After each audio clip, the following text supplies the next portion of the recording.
নমস্কার। সমস্ত সিবি ওগা চ্যানেলের দর্শকদের ও দর্শনার্থীদের আমার সশ্রদ্ধ প্রণাম ও শ্রদ্ধা জানিয়ে আমার গীতা পাঠের নবম ভিডিওটি শুরু করছি। অজ্ঞান রূপ ধৃতরাষ্ট্রকে সংযম রূপ সঞ্জয় মহারূপ দুর্যোধনের কথা বলার পর জানালেন, দ্রোণাচার্য যখন দুর্যোধনের কথায় কোনো উত্তর দিলেন না, তখন দুর্যোধন কোন কোন স্না কী ভাব দ্বারা সুরক্ষিত তা বলেছেন। আসলে হৃদয়ে যখন অধর্ম, অন্যায় ও পাপ বাসা বাঁধে, তখন অন্যায়কারী পাপী ব্যক্তি কখনো নির্ভীকভাবে সুখে শান্তিতে থাকতে পারে না। সেজন্য তারা ছল, কপটতা ও চালাকির আশ্রয় নেন নিজ স্বার্থসিদ্ধির জন্য। দুর্যোধন এমনটি করেছিলেন, কিন্তু অর্জুন ছিলেন ন্যায় ও অধর্মের বিরুদ্ধে, তাই তাকে কোনো ছল কপটতার আশ্রয় নিতে হয়নি। তার মধ্যে কোনো ভয় ছিল না, ছিল উৎসাহ ও বীরত্ব। দুর্যোধন মনে মনে চিন্তা করলেন, অপর্যাপ্তং তদস্মাকং বলং ভীষ্মাভিরক্ষিতম পর্যাপ্তং তিদমে তেষাং বলং ভীমাভিরক্ষিতম অপর্যাপ্তং তদমস্মাকং বলং ভীমাভিরক্ষিতম পর্যাপ্তং তিদমে তেষাং বলং ভীমাভিরক্ষিতম। আমাদের সৈন্যগণ পাণ্ডবদের জয় করার পক্ষে পর্যাপ্ত নয়, কিন্তু ভীম দ্বারা পরিচালিত পাণ্ডবগণের সেনা জয় করতে সমর্থ। ভীষ্ম দ্বারা সুরক্ষিত আমাদের সেনা সর্বপ্রকারে অজেয়। দুর্যোধনের দৃষ্টি ছিল বৈভবের দিকে, আর অর্জুনের দৃষ্টি ছিল ভগবানের দিকে।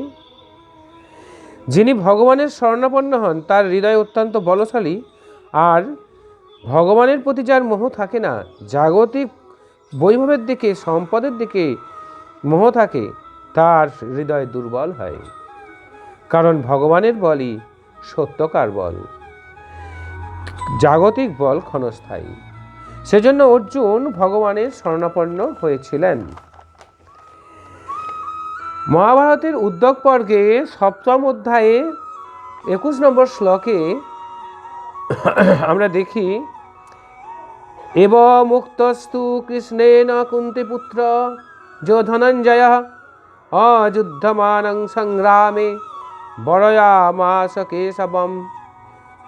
কৃষ্ণ যখন বললেন, আমি যুদ্ধে শস্ত্র ধরব না, তা শুনে অর্জুন কৃষ্ণকে সারথি হিসাবে বেছে নিলেন। পর্যাপ্ত ও অপর্যাপ্তের মতো সংশ্লিষ্ট শব্দের প্রয়োগ দুর্যোধনের আশঙ্কাকেই ব্যক্ত করছে।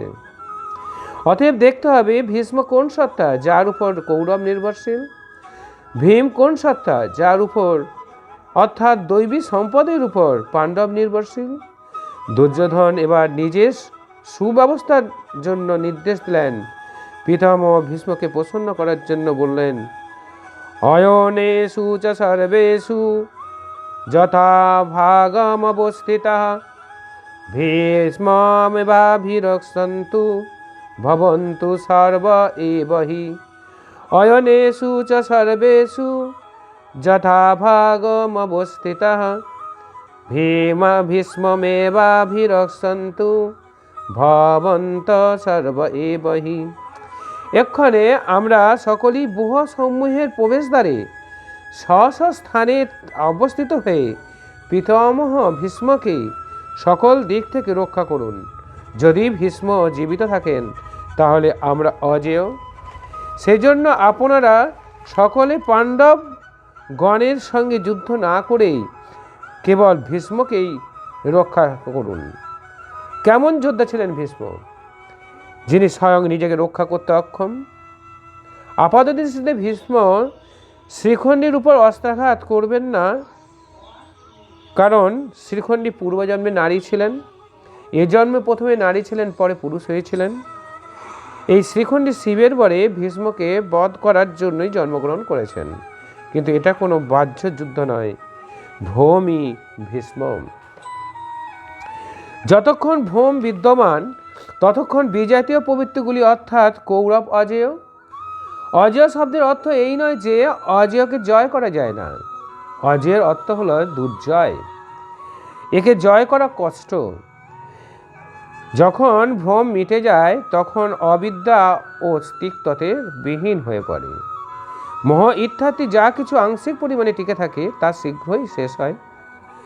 ভীষ্মের ছিল ইচ্ছা মৃত্যু, ইচ্ছাই ভ্রম, এবং ইচ্ছার সমাপ্তি ও ভ্রম দূর হওয়া একই ব্যাপার। যেখানে ভ্রম নেই তা অপার, তা অব্যক্ত।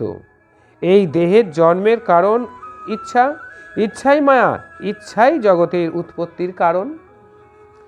তাই যিনি সর্বপ্রকার কামনা রহিত তিনি অপার অনন্ত অসীম তত্ত্ব উপলব্ধি করেন।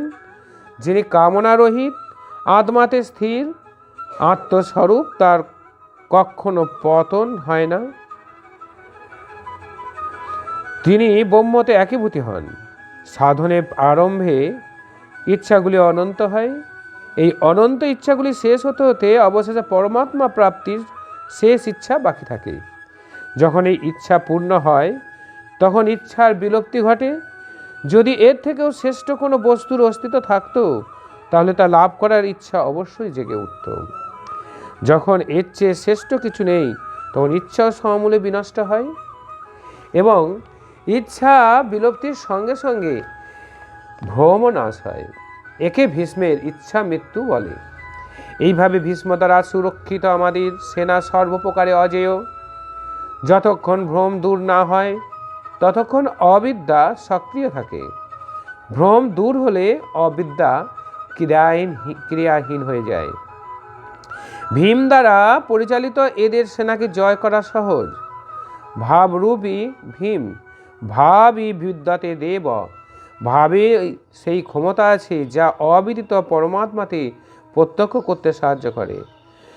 ভাব অবশ্য ভগবান সুখ নিদান করুণায়ন। শ্রীকৃষ্ণ একেই শ্রদ্ধা বলেছেন।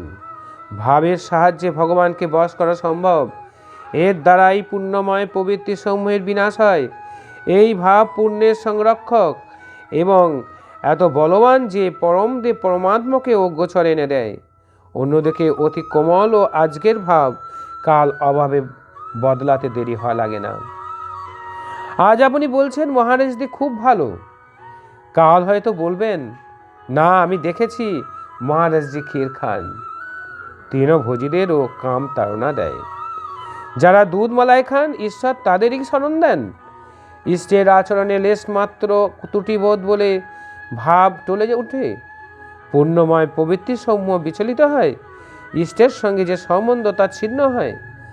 তাই ভীম দ্বারা রক্ষিত তাদের সেনা জয় করা সহজ। দীর্ঘকাল পর্যন্ত নিরন্তর শ্রদ্ধা ও ভক্তিপূর্বক সাধন করে গেলেই অভ্যাস দৃঢ় হয়। আজ এই পর্যন্তই। নমস্কার।